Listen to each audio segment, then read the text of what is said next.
Hey everybody, it's Cass in Court TV. It's your girl, Miss Public Info, here with the latest and greatest and sometimes hated updates of the most high-profile cases going on around the country.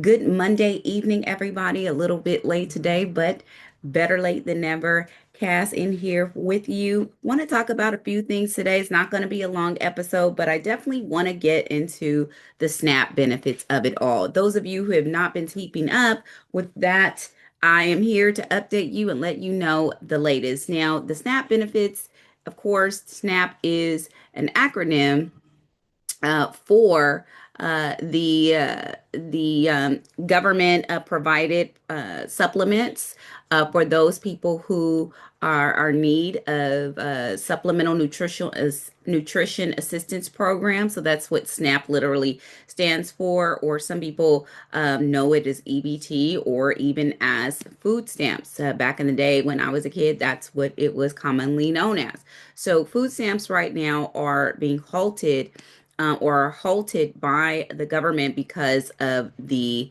actual government shutdown. But that was until I believe last Friday when a judge in Rhode Island, Judge John McConnell, ordered the Trump administration to tap into the contingency funds that the government has to cover the lapse in SNAP funding because of the shutdown. Up until then, the Trump administration had said that they were not going to provide coverage or have any funding for SNAP recipients, families who were in need during November, throughout the holiday season. And they kept a lot going on saying that this was the Democrats' fault and this is the reason why it was happening. Now, on that note, we had several nonprofits and municipalities who filed a lawsuits against the Trump administration saying, hey, our citizens are starving.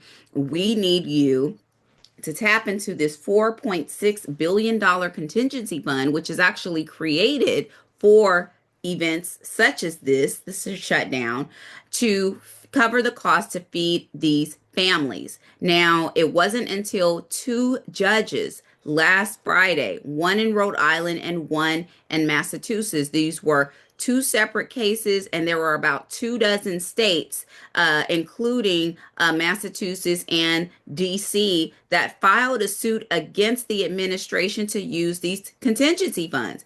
And two of those judges both agreed in these separate cases that the government is required to use that money to utilize to cover the SNAP program for these families. Now, we're talking about 42 million Americans who utilize SNAP, all of different backgrounds, all of different races, ethnic groups, creeds, social standing, all of that. Many people believe or don't understand that EBT recipients, SNAP recipients, are not all people who do not work. Many people who receive SNAP funds or EBT funds actually have jobs. They just don't make enough to cover all the costs that they need for their families to eat.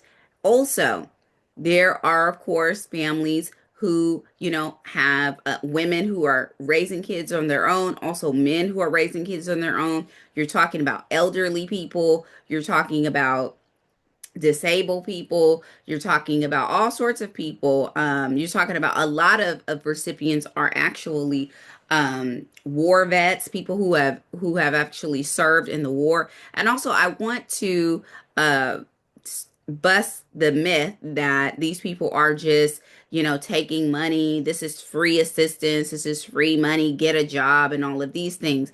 Many people who utilize SNAP or EBT have paid into the system on jobs that they've had in the past. And so they are actually utilizing the fund and the funds in which they actually paid into. It's a very nasty uh, a, a very nasty stereotype to say that all SNAP EBT recipients are just sitting at home waiting for the government to give them, what they need to go to the store or to take care of their families. Many people do have jobs. Many people can't find jobs. Many people are disabled. Many people are retired and their retirement doesn't cover enough for that. Many people are people who are elderly and they cannot support themselves in that way. So really want to sort of bust the myth on that. But what I want to bring home in this instance is that the Trump administration had to be forced to actually dip into the contingency funds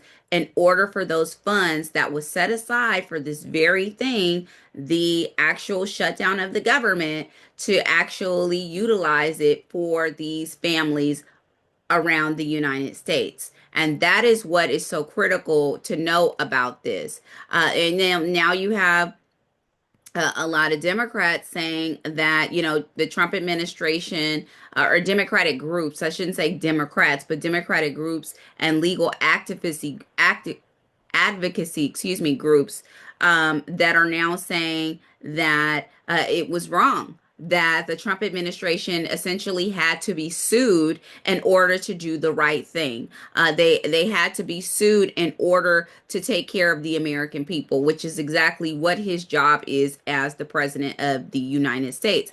Now, what's the answer? Because these judges gave Trump until today, I believe noontime today, to present them with his plan based upon the order that was given.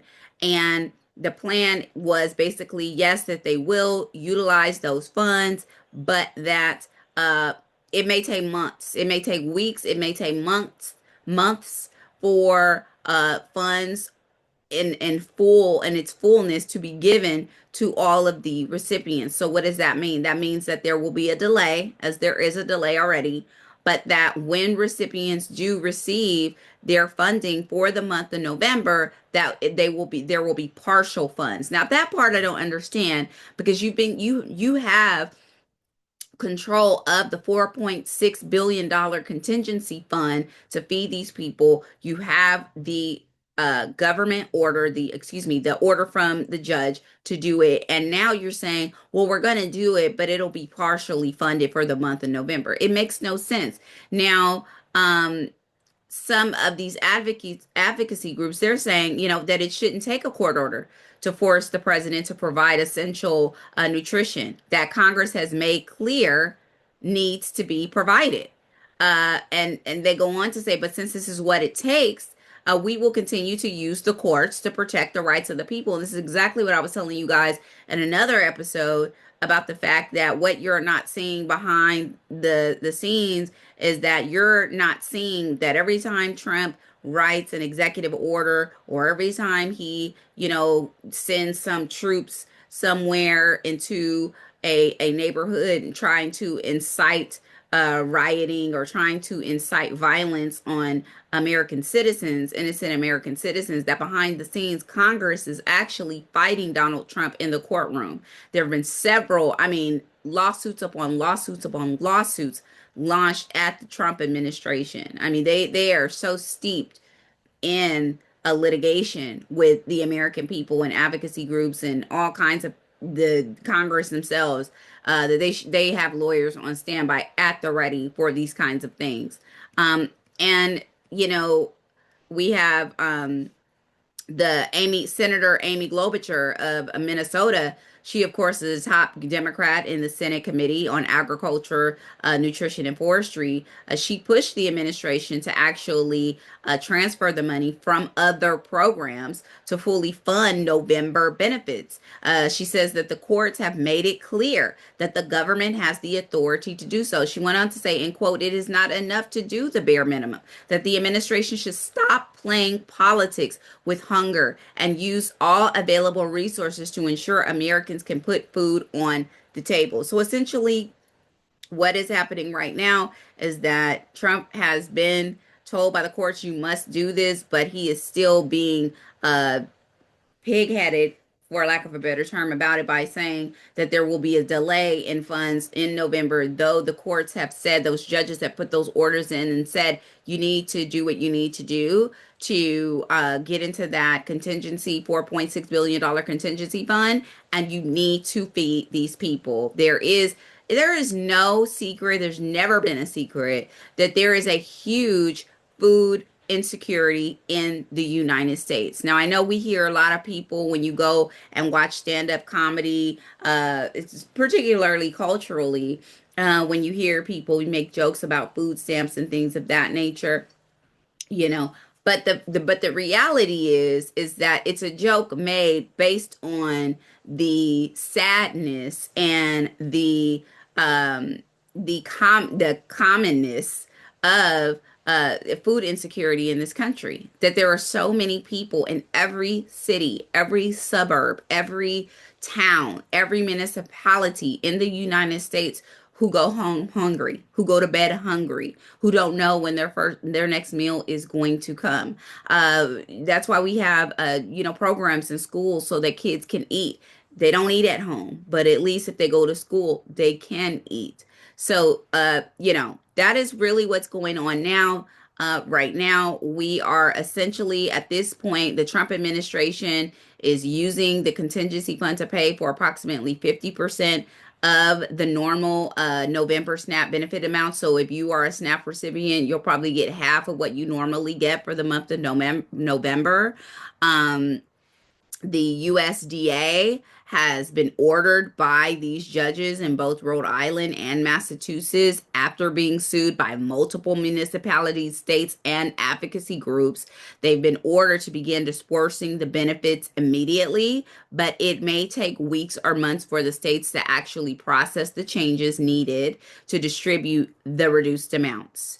And again, the contingency fund is approximately 4.6 billion, and after these court orders came through, the Trump administration claims that they plan to fully use the amount to cover the reduced November benefits, which of course feeds around 42 million people in the United States. So if you need updates, you can go to the EBT Edge app if you are a EBT recipient, or you can check with your local state benefits website to find out what the latest is on that. I wanted to talk about that because really, guys, this is a situation that is in dire need, dire straits. I cannot believe that we live in a country where the commander in chief of this country, who prides himself on being the commander in chief, would allow American citizens to starve the way that he is allowing them to right now. This is sad. And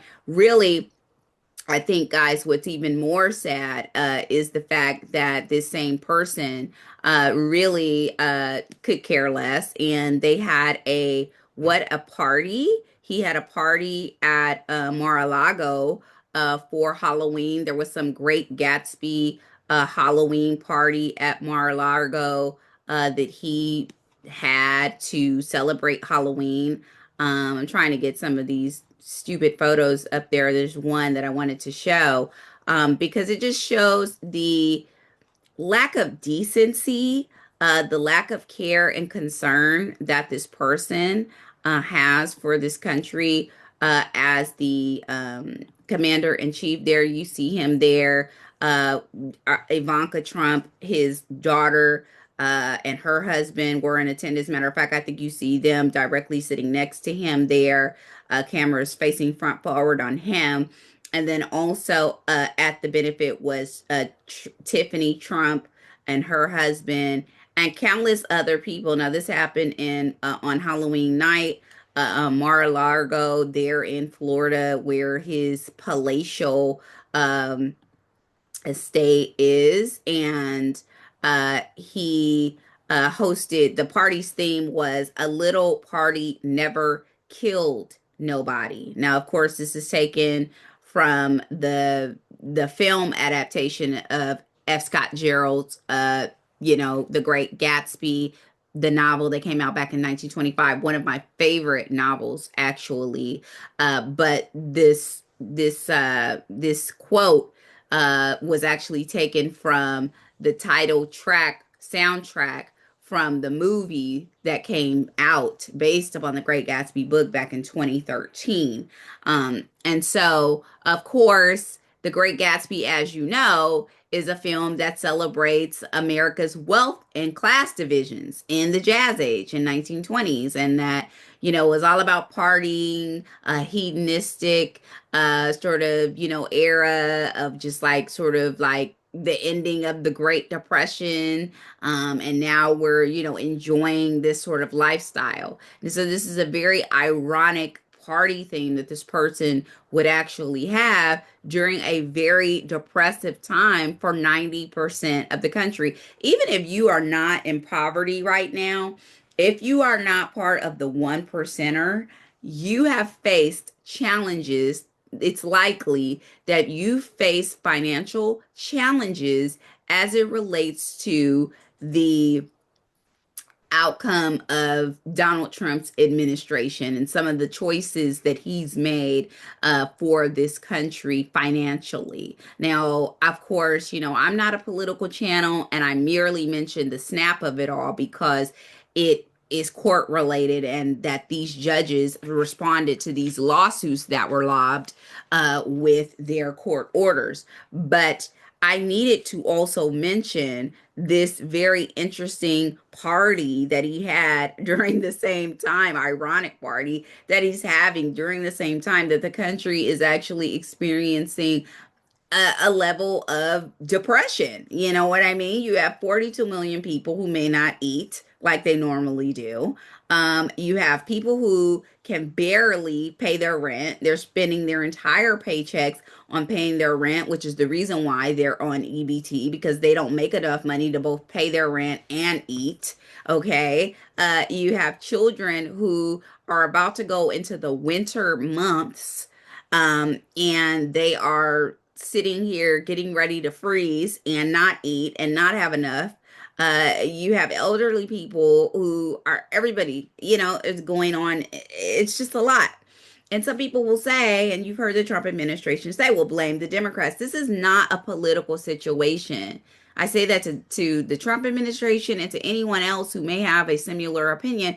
This is not a political situation. This is about human decency. This is about survival. This is about just the common decency of people starving in this country and food insecurities, regardless of what your political affiliations are. That is what this is about. Now, photos from this Great Gatsby event, showed everybody in this extravagant attire and all of that. And of course, this is happening, during the same time of the SNAP benefit shortage. And guys, I mean, they had live dancers there.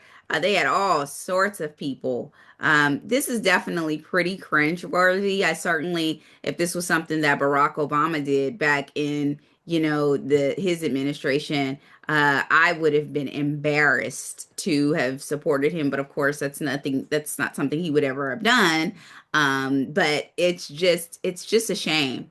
It's just a shame. It just shows that, this current administration really doesn't care about the common man, doesn't really care about people in general, but just cares about himself. And it is absolutely, bar none, just inhumane to do that, to flaunt wealth, to flaunt, extravagance, to flaunt just the overconsumption to the point, to this point, and then refuse to provide 42 million Americans with their SNAP benefits so that them and their families can eat. Not have a great Gatsby experience or live in Mar-a-Lago or live in a palatial mansion or, sit on a gold toilet like, the Trump administration or like Donald Trump, but just so that they can eat in their own, modest living conditions. Okay. Now, I mean, there was the White House responded to some of these criticisms that was coming from the Democrats about, Trump having this party. And they said the following. They said, they called the critics, the Democratic critics, spouting nonsense and asserted the following: President Trump has consistently urged them to do the right thing and reopen the government, which they can do at any time. So essentially, it's you do what we want you to do, or you continue to allow your constituents to starve. So Donald Trump would rather have his way than to feed the American people who have 42 million American people who have food insecurities, who are low income, of many different political backgrounds, many different races, ethnicities, sexualities, all of that. The thing they have in common is that they're all low income.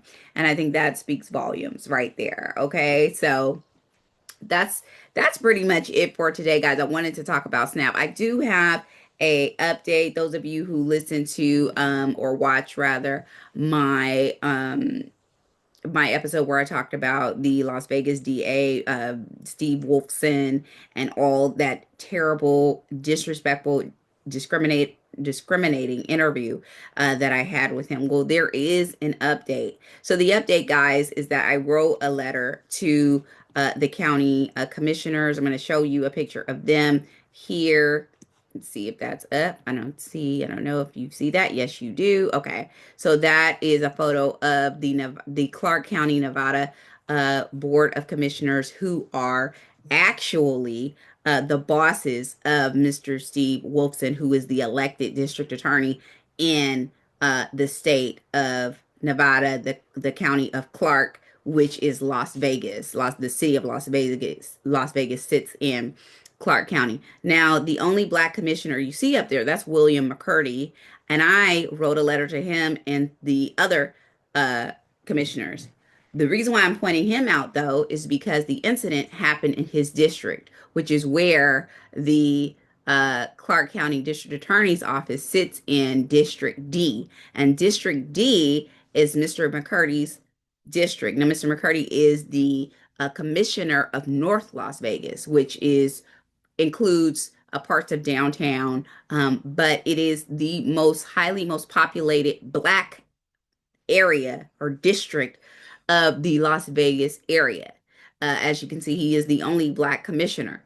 And I sent all of them rather, a letter talking about my experience at the DA's office, which, of course, if you want to go back to episode 126, you can take a look at it there, and it will tell you everything you need to know and about the discrimination that I experienced in that interview with Mr. Wolfson. One thing you need to know about District Attorney Wolfson is that he has a long recorded uh, press record of having issues with the black residents of Las Vegas, also black political groups in Las Vegas, including the NAACP and the Nevada Black Caucus. He also has a long history of making very biased decisions as it relates to cases involving black people as well. So, of course, me coming in there, I never had a chance. Of course, he mentioned in the interview, I was interviewing for a public information officer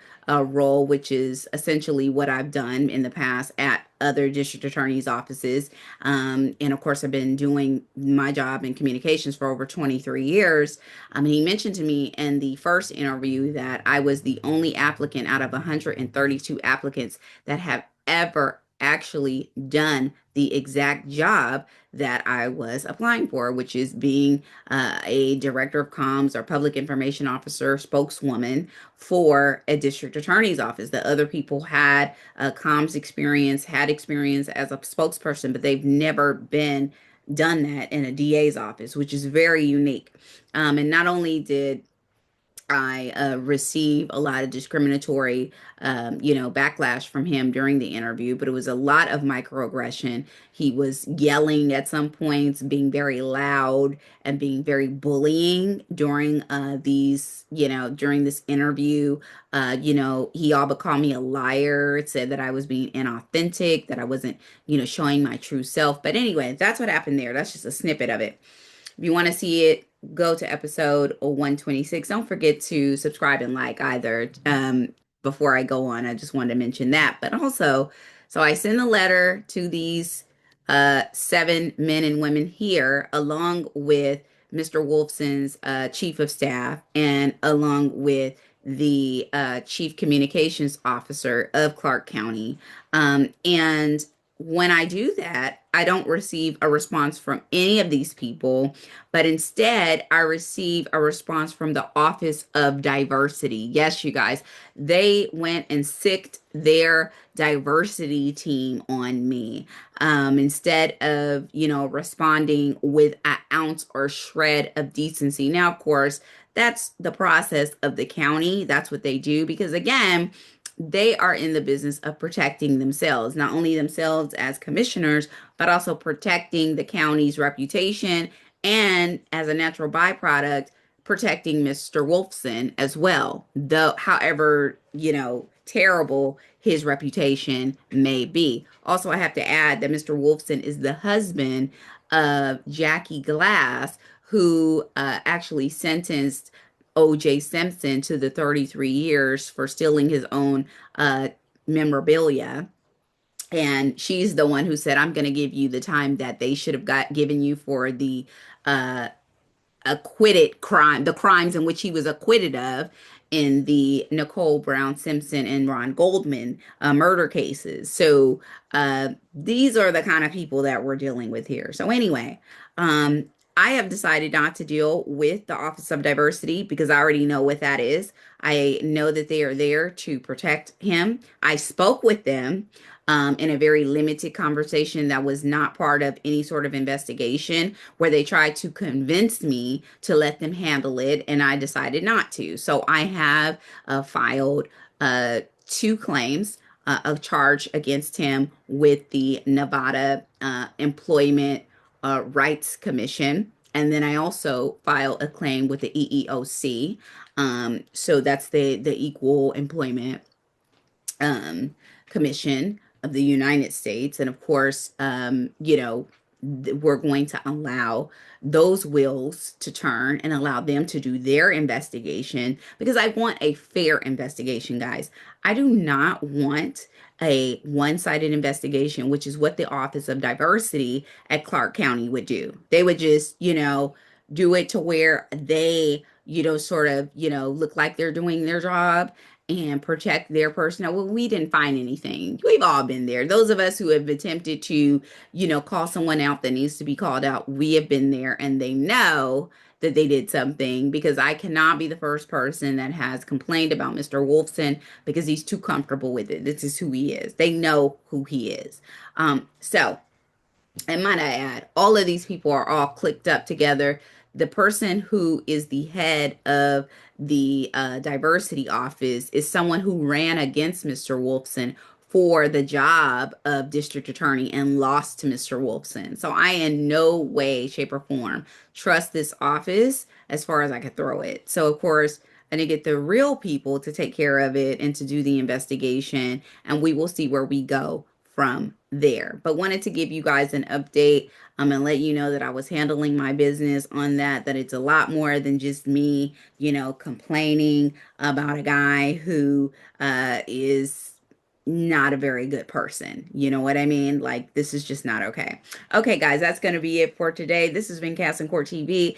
I want you guys to stay safe out there. Take care of yourselves. Take care of each other. Really keep your head up. I know it's tough right now, and we all just need to really support each other as best we can. This is a hard time that we're all going through. None of us are made of money. None of us are rich. None of us are out here living in the 1% lifestyle. There are some that are, but for the vast majority of us, we're out here and we're honest working people who every day are just trying to do enough to take care of ourselves and take care of our family and have a decent life. That's what people want, at the end of the day. Not everybody wants to, live in a huge mansion and all of that. Yeah, like, yeah, that would be nice. But really, sorry guys, but really, at the end of the day, all we're looking for is just to take care of our families and to make sure that we're okay and to make sure our families are okay. That's what any of us want. So, as a woman of faith, I'm going to be praying for everybody. I hope you guys are doing well. I hope you guys take care of yourselves. Make sure that you stay warm. I'm going to provide a list of food banks for the California area, the Los Angeles area specifically, because I know a lot of people, since I live here, a lot of people from LA, watch the show. But I'm also going to put in a link, some food banks for everywhere around the country. So there's like a link that will show like, oh, here are food banks here in this state, this state, this state. So make sure you guys check in the description box so you can take a look and see, if there's food bank coverage in your particular area. Um, I also am going to put some information about clothing and shelters as well, which I did. I've done that before, but it was connected to DB. This will be just like a general shelters nationwide. But I don't want anybody to be ashamed. We all have needed a little help every now and then. I've been in that situation. I grew up, in a situation too where my mom was a single mom and had to take care of me. And, there were a lot of things that at the time I felt was embarrassing. And I felt like, I didn't want anybody to know certain things or whatever. But it turns out, many kids that I was catching the bus with to go to the nice school out of district. The many kids that I was catching the bus with were in the same situation. So, that's it. All right, guys. Thanks so much for watching Cast and Court TV. Make sure to just subscribe and like, and we will see you later. Thanks, guys. You're all in my prayers. All right. Bye.